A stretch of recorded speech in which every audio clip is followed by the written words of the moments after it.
Good morning mga idol. So dito tayo ngayon ulit sa Guanzon, Santa Cruz, Zambales.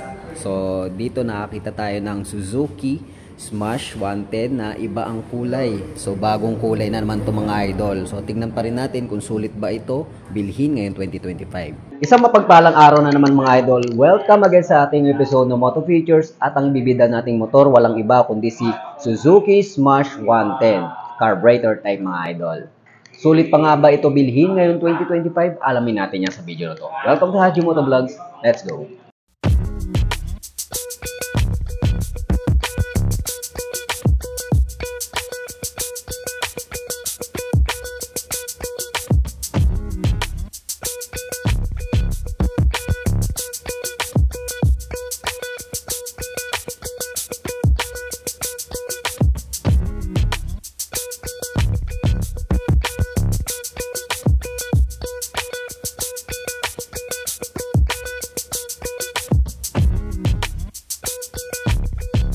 Unahin natin dito sa may front niya mga idol. Syempre yan dito pa rin yung kanyang bulb type na headlight.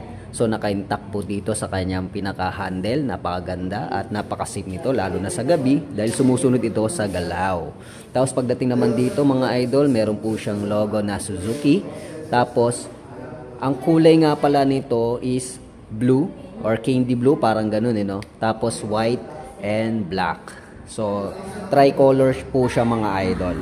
Okay, pagdating naman dito, makikita natin, meron po siyang tatlong tornilyo, just in case na magkaroon ng doble plaka, meron po siya dito. Okay, so dito yung kanyang significant na signal light or turn lights na gumagamit ng peanut bulb or ordinary bulb. Okay, so pagdating naman sa kanyang mga decals mga idol, makikita natin yung red and white. Then, meron tayo dito sa may gilid na Suzuki and red and white again. Napaka-boldy and yung pangalan nito ay isang racing dahil meron siyang R. Okay? So, yan. So, sa kabilang gilid din, kung anong nakita yung decals, ganun din. Tapos, yung kanyang patented na palikpik. Yan. Napakaganda ng kanyang palikpik dito. No? So, dito naman sa kanyang front fender, nakikita natin, magkahalong blue and black na napakahaba. So telescopic fork po ang gamit niya sa suspension. Disc brakes sa braking system na may 1-pot caliper. Mags po ang ginamit niya na may sukat na gulong na 70/90-17 at tube type pa lang po siya. Mapunta tayo sa likod mga idol, no? Ayan. Ito ang kanyang tail light niya mga idol. So same pa rin sa old version. So kulay lang talagang pinagkaiba. Makikita natin dito yung kanyang tail light na gumagamit ng ordinary bulb. Tapos peanut bulb para sa kanyang turn lights. Tapos dito pa rin meron pa siyang Suzuki na nakasulat or naka-decals dito. Tapos nandito yung kanyang plate holder sa kanyang back fender. Tapos dito naman sa kanyang suspension gumagamit ito ng dual shock absorber na gray po ang kanyang kulay ng coil spring. Okay? Tapos yung unit swing arm niya mga idol, ganun din ang kulay niya. Tapos pagdating naman sa kanyang braking system, drum brake po. Mags po ang ginamit niya rito at may sukat na gulong na 80/90-17. Okay? Tube type pa lang pa siya. So sa gilid naman makikita natin dito yung kanyang muffler na may cover po siya na metal. So hindi po siya plastic, metal po siya. Tapos yung pinaka muffler niya mayroon po siyang cover na black. Tapos dito naman makikita natin yung pillion footrest na may rubber. Okay? Tapos ito yung kickstarter niya na kung sakaling humina o malobat ang baterya mo is pwede mo siyang paandarin. Gamit lang ito mga idol. So ito yung rider footrest. Meron po siyang rubber. Then ito po ay brake pedal para sa braking system niya. Okay, sa kabilang gilid naman mga idol, makikita natin yung kanyang hatak na gumagamit po siya ng chain drive at meron po siyang sukat na sprocket na check natin 37-428 mga idol. Then ito yung kanyang shifter na merong 4 na pagpipilian na gear. Okay? Ito po rin yung rider footrest and pillion footrest mga idol. Ito naman yung sa kanyang side stand. Okay? Tapos pagdating naman sa kanyang decals mga idol, makikita natin, yan nakalagay sports underbone. Ayan, napaka sporty talaga, no? And nakalagay dito yung kanyang smash. At dito pala makikita natin yung kanyang susian sa kanyang underseat. Okay? Na nandito naka-intact sa kanyang back fender. Mapunta naman tayo sa taas mga idol. So, unahin natin yung side mirror mga idol. Okay? So, simple lang siya. Ay, standard pa rin naman siya mga idol. Tapos dito naman sa kanyang console panel. So, gumagamit siya ng manual panel na speedometer and odometer. Tapos may mga indicator na napaka-useful. Meron siyang indicator na gear. So, ito yung useful talaga dyan.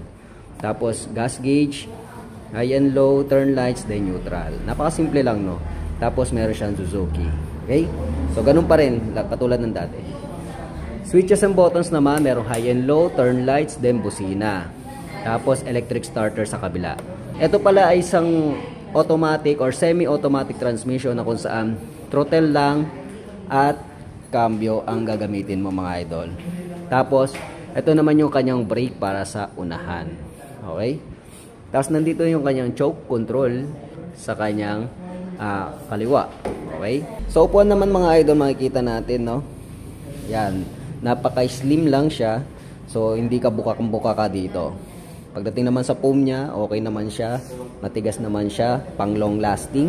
Tapos, yung gamit niyang cover dito, hindi po siya kalmot po sa traction, kundi maganda po yung kanyang quality dito ng cover.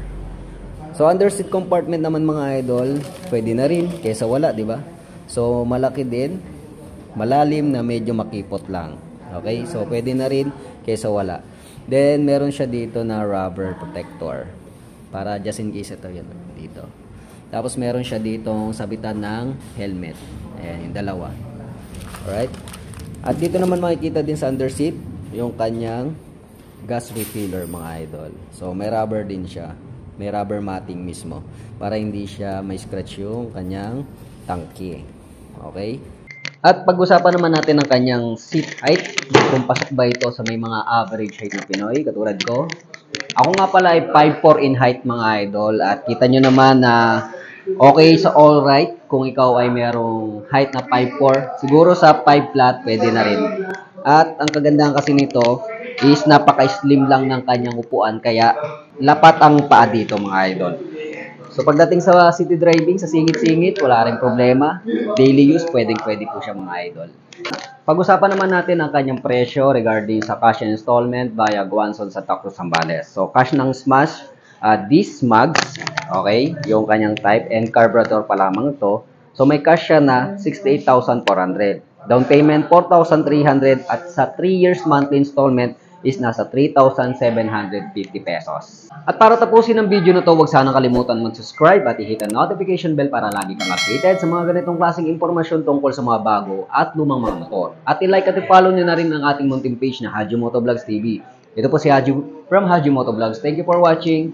Peace out.